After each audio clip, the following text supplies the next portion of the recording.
Bhagavad Gita 8.16 A Brahma Bhuvana Loka Punaravartino Arjuna Mamupete tu Kaunteya Punarjanmana Vidyate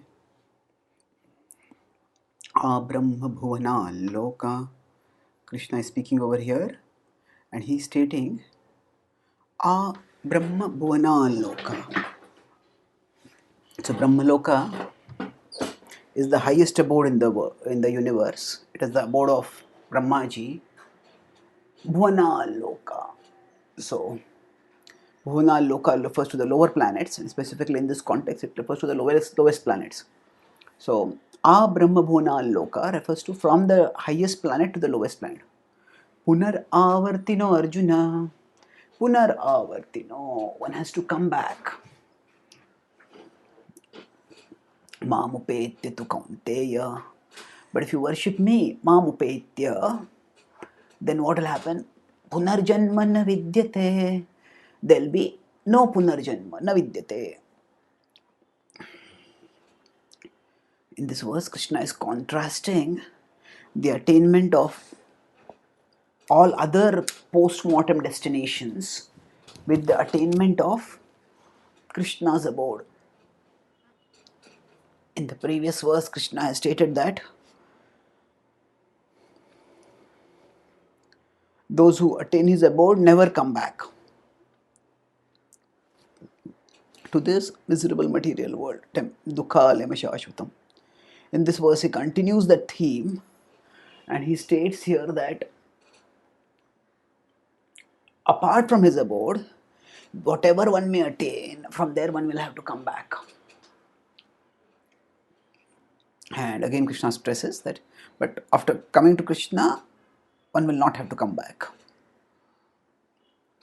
Krishna has analyzed in the previous section of how remembering him, how attaining the supreme destination is much easier through remembering him by the process of bhakti as compared to trying to cultivate his remembrance by the process of Ashtanga Yoga. Sulabhasyaham sulabha partha. He's easily a saint for one who remembers Krishna with devotion. Now, after telling about that, so after comparing Ashtanga Yoga and Bhakti Yoga, now Krishna stresses what is the need to remember him and attain him? What is wrong with going to some other destination? Krishna has earlier stated that in 8.6 he stated yam yam va pismaran bhavam jityante kalevaram tam tamevaiti kaunteya sada tad bhava bhavitaha. Stated that whatever one remembers at the time of death, that's what one will attain. So then the question may come up, what's wrong with attaining other destinations? And Krishna is pointing out over here that there, from all those places one will have to come back. And this cautionary note about coming back presumes an understanding and acceptance of the reality that coming back is undesirable, that coming back is counterproductive, that coming back is nothing short of a disaster.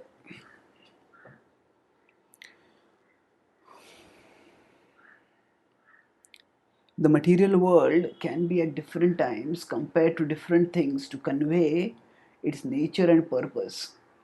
Sometimes it's compared to a jail, sometimes it's compared to a hospital. In both the places, although they're substantially different in the sense that it is people who have done the wrong, they go to a jail.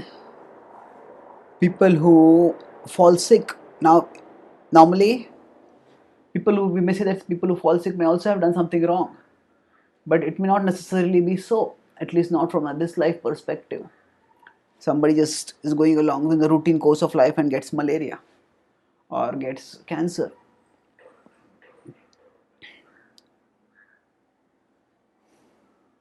Either way, the point is, when in a jail or in a hospital, most people don't go willingly. It's not that nobody is looking forward to go to jails and hospitals. Usually people look forward to going to gardens and movies and sightseeing tours, but who looks forward to go to a hospital, or for that matter a jail? And somehow, if someone does end up in a jail, then that person wants to come out of the jail and come out as soon as possible. And when that person comes out, the person longs to be out of the jail and doesn't desire and doesn't even think that I should come back again. Of course, once outside the jail, the person may relapse into criminal behavior, which gets one back into the jail. But they don't look forward to come back to the jail. Similarly, when a patient is discharged from a hospital, the patient looks forward to getting on with life outside the hospital, not returning back to the hospital to stay in it.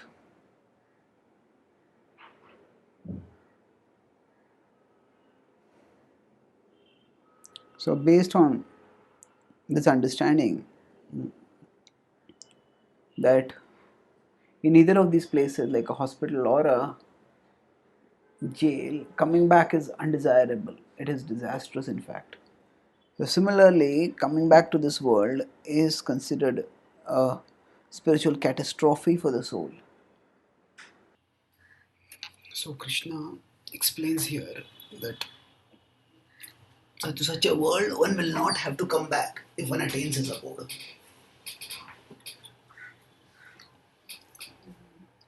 And this understanding that going to any other abode that is temporary, that will make us detached, that will make us cautious, that will make us determined in fixing the mind on Krishna.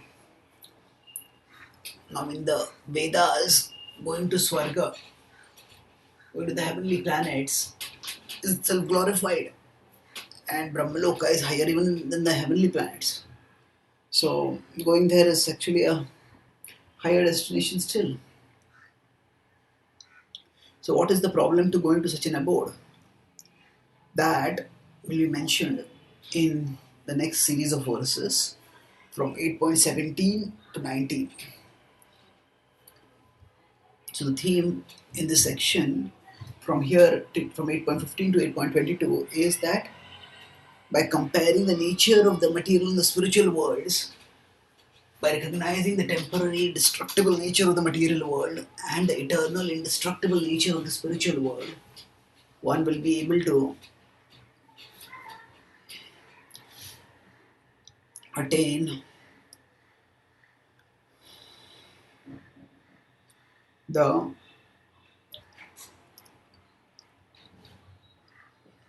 one will get the impetus to focus on Krishna and thereby attain Krishna. So that is the purpose towards which Krishna is taking this analysis. To that end, he says that worshipping him will enable us to attain a destination wherein we'll never have to come back. Where all other places, punaravartino, one will have to come back again. Thank you.